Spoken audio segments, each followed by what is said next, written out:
Honorable Ministers, Governors of provinces and the Lord Mayor of the city of Kigali, Governor of the National Bank of Rwanda, Honorable Members of Parliament, Head of the FID, Development Partners, CEOs and MDs of financial institutions here present, distinguished guests, ladies and gentlemen, I am very pleased to be with you at this important official launch of the FinScope Survey Rwanda 2016 findings. First of all, on behalf of the government of Rwanda, I would like to deeply thank the Ministry of Finance and Economic Planning, the National Bank of Rwanda, the National Institute of Statistics of Rwanda, as well as Access to Finance Rwanda and their partners for having worked tirelessly together to conduct this survey and produce its good reports.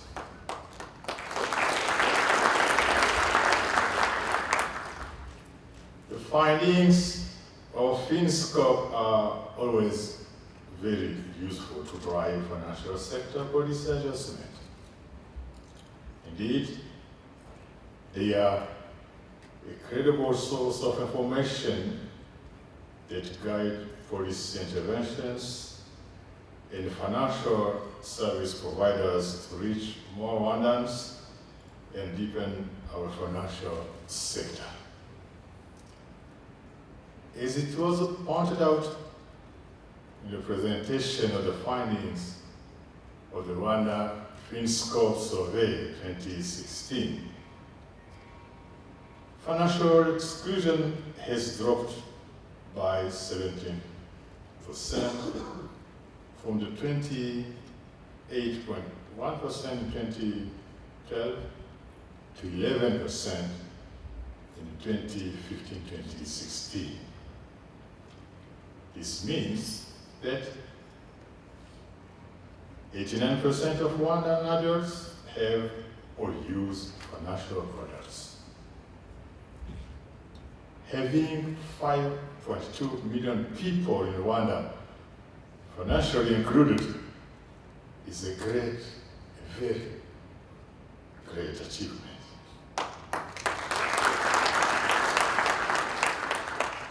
It is a substantial stepping stone in our journey towards development. And actually, we believe that financial inclusion is critical to achieve inclusive and sustainable economic growth and development. Honorable Ministers, distinguished guests, ladies and gentlemen, Rwanda's long-term development plan is articulated in Vision 2020 and the 7-year government program seeks to transform Rwanda into a middle-income country by year 2020. The FinScope survey shows us that we are well on track towards meeting our target of 90% financial inclusion by 2020. This is very encouraging, and we are very proud of this. The findings also show that Rwanda's financial sector has continued to grow in the financial access, uptake and usage have improved tremendously in terms of demographics and gender. They also confirm the great correlation between poverty reduction is evidenced by the recent easy reform in financial inclusion. There is another good correlation.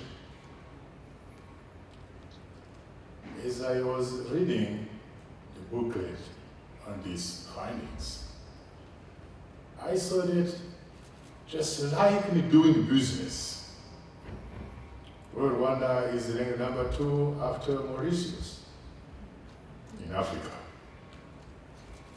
Rwanda is, with these findings, ranked number 2 after Mauritius in terms of population adult included. This is a firm confirmation that you are doing well.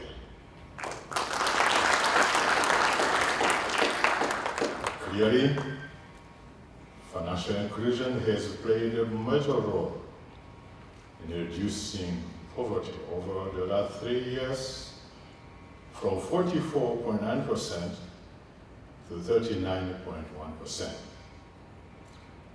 Financial sector development has always been at the heart of our economic development strategy. The second financial sector development program has been fully aligned to the DPS2 by focusing on access, product development, and stability. Today's FinScope survey results show that reforms undertaken in promoting financial literacy, SACCOs, electronic payments, and saving schemes have paid off. It is now clear, very clear, that Rwanda has a sound platform on which to lay the next building blocks required for financial sector developing and to become a financial hub. To achieve this, a wider range of products will need to be offered to Rwandans. And it is the responsibility of private financial agents to ensure that these new products or extending existing products are relevant and affordable. More efforts will also need to be invested in raising long-term savings, as well as creating innovative investment vehicles. We are aware, as a nation, that Rwanda's prosperous existence is highly dependent on its regional competitiveness and its integration into this same region. This is why we constantly encourage our counterparts in the region to harmonize our regulatory framework and assure that our financial platforms are fully integrated.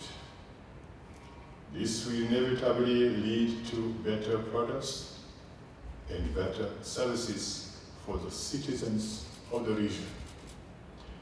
Honorable Ministers, distinguished guests, the impressive results that we are celebrating today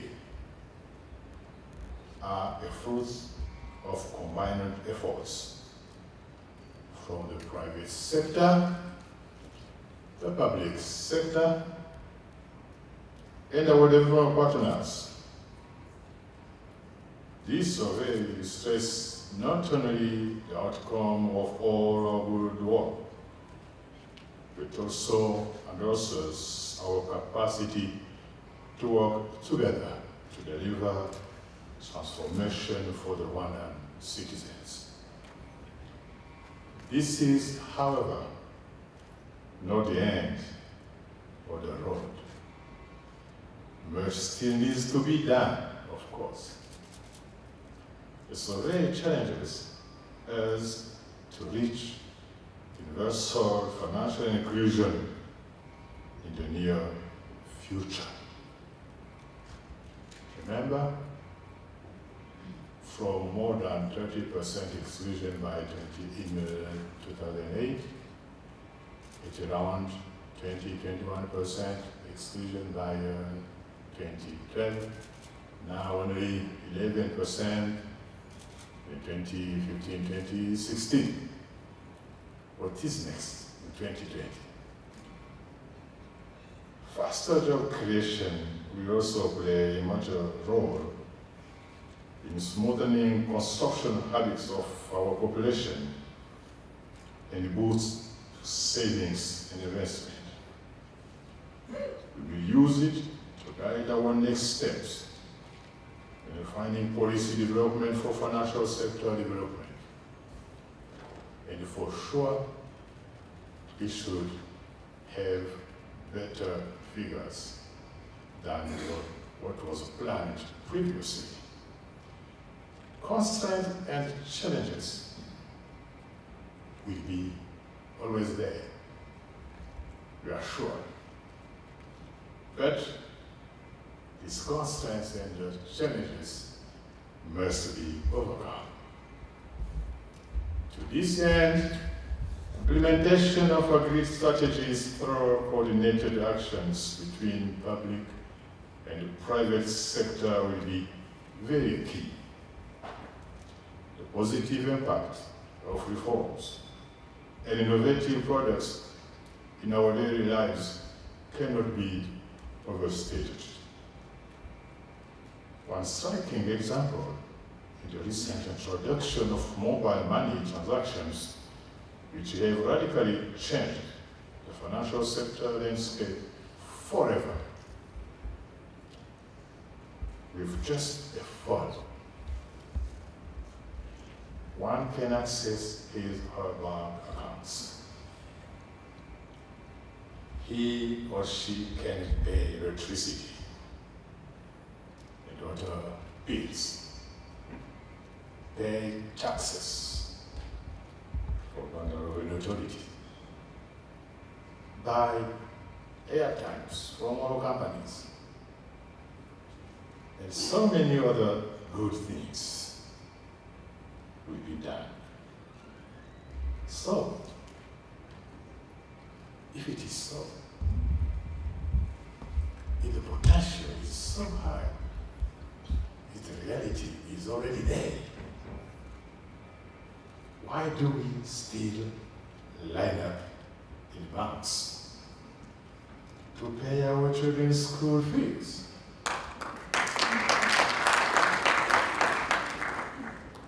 Or carry around bank slips commonly known as bordereau? Or paying cash our ticket in a public transport? Our role as an efficient government is, and will be, always, to ask such questions. And we have to challenge all of us to extend available technology to improve the lives of our citizens. Honorable ministers, distinguished guests, ladies and gentlemen, I would like to conclude my remarks, but I can't conclude this before quoting the words of His Excellency Paul Kagame, the President of the Republic of Rwanda, during the ECV4 launch, when he said, I quote, "My reaction to these statistics is determination rather than satisfaction. I think it must be the same for all of you. The only fitting response to remaining challenges is to get back to work and figure out how to significantly speed up progress towards the Rwanda we want and indeed deserve. The main value of the progress recorded to date, besides the positive effects on individual lives, is to demonstrate that we have what it takes to bring about the transformation of our country and our region. But we must stick to the course and never take anything for granted. End of quote. I once again congratulate all stakeholders who worked hard, very hard, with very high level of commitment to conduct the survey whose findings are released today. With these remarks, it is now my pleasure to declare the FinScope Rwanda Survey 2016 findings officially launched. Thank you.